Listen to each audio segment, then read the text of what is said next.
Hey everyone, welcome back. Today we're diving into something that secretly shapes the way we see ourselves every single day, but most of us don't even realize it. It's called the comparison trap. And if you've ever scrolled through Instagram, TikTok, YouTube, or any other platform and thought, wow, their life looks way better than mine, then you've already fallen into it. But here's the twist. You're not broken, you're not weak, and you're definitely not alone. This is something almost all of us go through.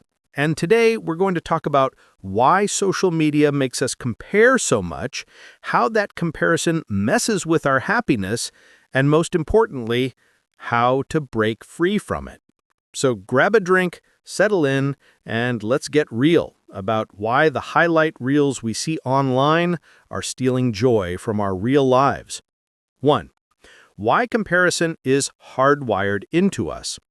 Before we blame Instagram, let's be fair, comparison has been around forever. Humans are social creatures, and our brains are wired to look at other people and ask, how do I measure up? Back in the caveman days, this actually made sense. If you saw your neighbor gathering more food, building a stronger shelter, or being more skilled at hunting, comparing yourself to them wasn't just curiosity, it was survival. You'd think, if they can do it, I need to step up my game too. So, comparison was originally a tool for growth. It motivated us to improve, to adapt, and to stay safe in a group. Fast forward to today, and now we're no longer comparing ourselves to the 10 people in our tribe. We're comparing ourselves to millions of strangers online. Not just their skills, but their bodies, their wealth, their vacations, their relationships, their houses, their cars, even the food they eat for lunch.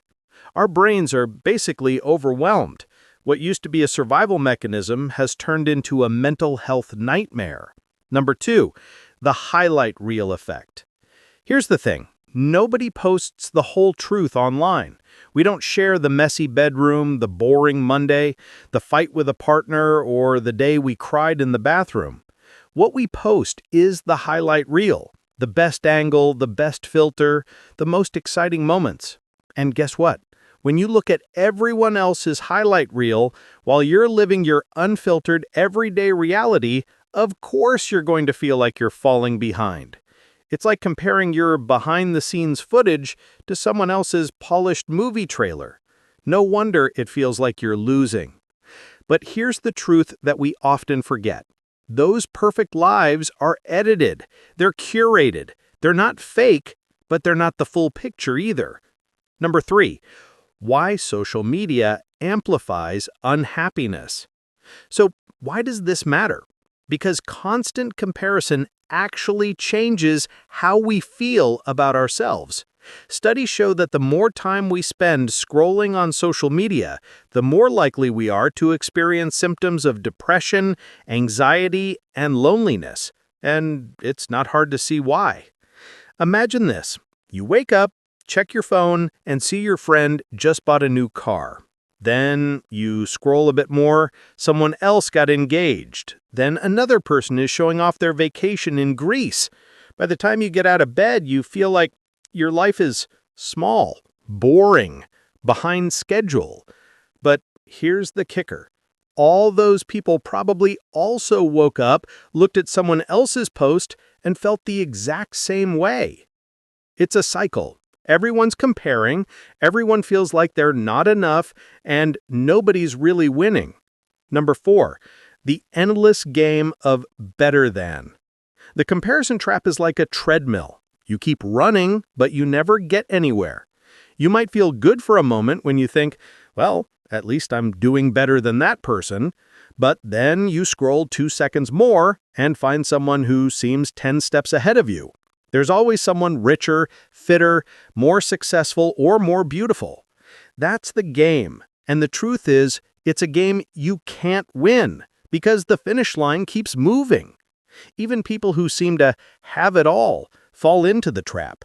Celebrities compare themselves to other celebrities. Millionaires compare themselves to billionaires. It never ends.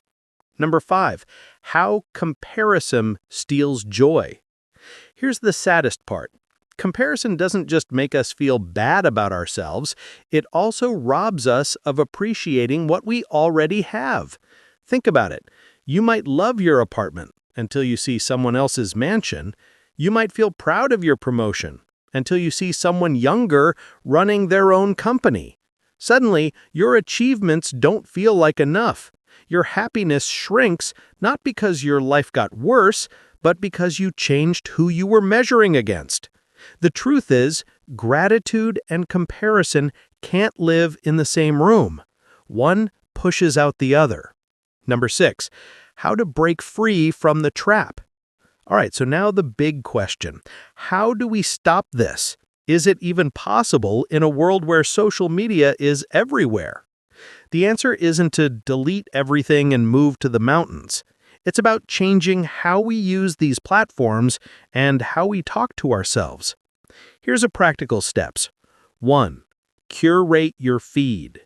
If your social media feed makes you feel bad, change it. Unfollow, mute, or block accounts that trigger constant comparison. Follow people who inspire you, who make you feel good, or who share real, authentic content. 2. Remember the highlight reel rule. Every time you catch yourself comparing, remind yourself, this is their highlight reel, not their whole life. Say it out loud if you have to. 3. Limit screen time. It sounds obvious, but the less you scroll, the less you compare. Set boundaries. No phone for the first 30 minutes after waking up, or no scrolling before bed. And number 4, practice gratitude. Make a habit of writing down 3 things you're grateful for each day. Gratitude shifts your focus from what you don't have to what you do have. Number 5, compete with yourself, not others.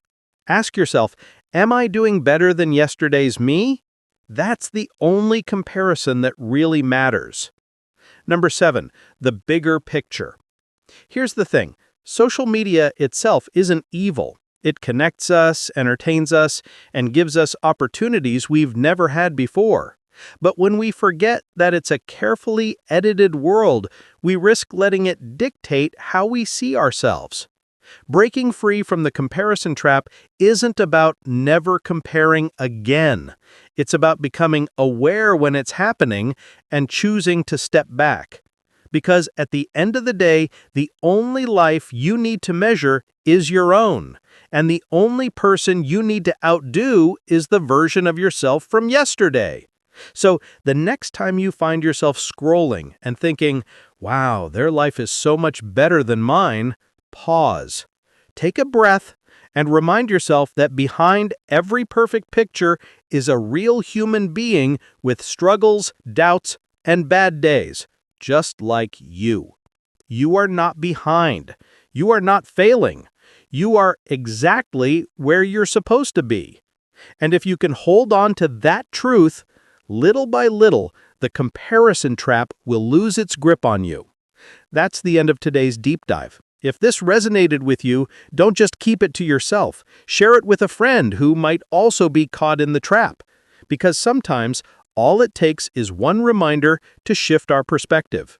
And of course, if you want more content like this, make sure to subscribe. We've got a lot more conversations coming that will help you understand your mind, your emotions, and the little psychological tricks that shape our everyday lives.